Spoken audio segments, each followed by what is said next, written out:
আশেপাশে তো কেউ নাই, রোজা রমজানের দিন, এই সুযোগে বিস্কুটটা খায় ফেলাই।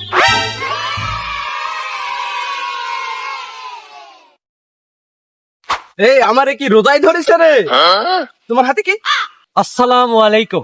ওয়ালাইকুম আসসালাম। আমারে রোজাই ধরেছে, তুমি সাইড দাও না কেন আমারে? আমি 5 ওয়াক্ত নামাজ পড়ি, আমি সকালে নামাজ পড়েছি, আমি হইলো রোজা আছি, আমাকে সাইড দিতে বলো তুমি। তোমার হাত পিছনে কেন? সামনে আনো দেখি হাতের মধ্যে কি। খুব তো বললে রোজা আছো, নামাজ পড়ো, তোমার হাতে কি এটা? মানে ভাই, আজকেই শুধু রোজা নাই বুঝছেন, আমি প্রতিদিন রোজা থাকি। কি বললা? আজকেই তো প্রথম রোজা, তুমি বলে প্রত্যেক দিনই রোজা থাকো। সত্যি কথা বলতে ভাই, আজকে তো আমিও রোজা নাই। আসো আসো আসো আসো আসো। বসো বসো ভাই বসো। আসেন ভাই, তাহলে একসাথে বসে দুজন মিলে খাই। হ্যাঁ ভাই, কোলে কোলে কোলে। আচ্ছা বন্ধু, যে রোজা রমজানের দিন বিড়ি খাইতাছি, তো ভয় করে না? হ্যাঁ রে বোকা, কিসের ভয়? আমি তো রোজা থাকে বিড়ি খাইতেছি। হ্যাঁ, রোজা থাকবো বিড়ি খাওয়া যায়, সেটা কিভাবে? সেটাই জানোস না এখনো? আরে বোকা, এই যে আমরা বাতাসে অক্সিজেন নেই, কি বাতাস গ্রহণ করি না, এটাও একটা বাতাস গ্রহণ করতেছি। রোজা থাকে বাতাস গ্রহণ করা গেলে বিড়ির ধোঁয়া গ্রহণ করা যাবে না। এটা কি লাগছে? টানাও মা। রে পিনিক বেশি হয়ে গেছে।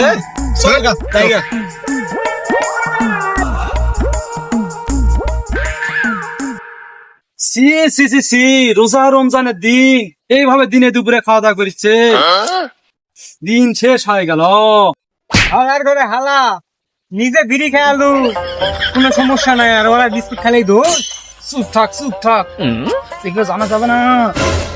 ভাই, ওরা বিড়ি খাইছে রোজা থেকে, কিছু হয় না। আমরা রোজা থেকে বিস্কিট খেলে কি হবে?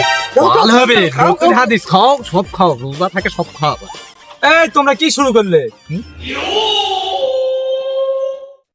কেন তোমরা খাও বিড়ি, আমরা তাই তো বিস্কুটের প্যাকেট ছিনি।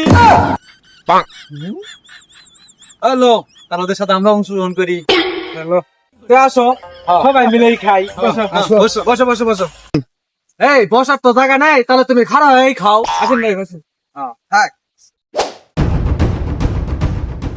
এই তোমরা রোজা রমজানের দিন এখানে কি করো? এই যে দেখো, আজকে প্রথম রোজা, তোমরা যে এখানে বসে খাবার দাবার খাচ্ছ, আমি তো নামাজ পড়ে আসলাম। আমিও তোমাদের মতো খারাপ ছিলাম, আমিও আল্লাহ হেদায়েত করছে, এখন আমি অনেক আল্লাহর রহমতে অনেক ভালো আছি। তাই বলতেছি তোমরাও ভালো হও। রোজা রমজানের দিন, ফজিলতের মাসে তোমরাও ভালো হও। তোমরা সবাই ওয়াদা করো 30টা রোজা রাখার, নিয়ত করতে হবে। আল্লাহ হেদায়েত করুক সবাইকে। আসলে ভাই, আমাদের তো অনেক পাপ পুণ্যে হয়েছে, আমরা আজকে থেকে তওবা করলাম, 30টা রোজায় থাকবো ভাই। আমাদের জন্য দোয়া করেন ভাই। আচ্ছা ভাই, ঠিক আছে ঠিক আছে।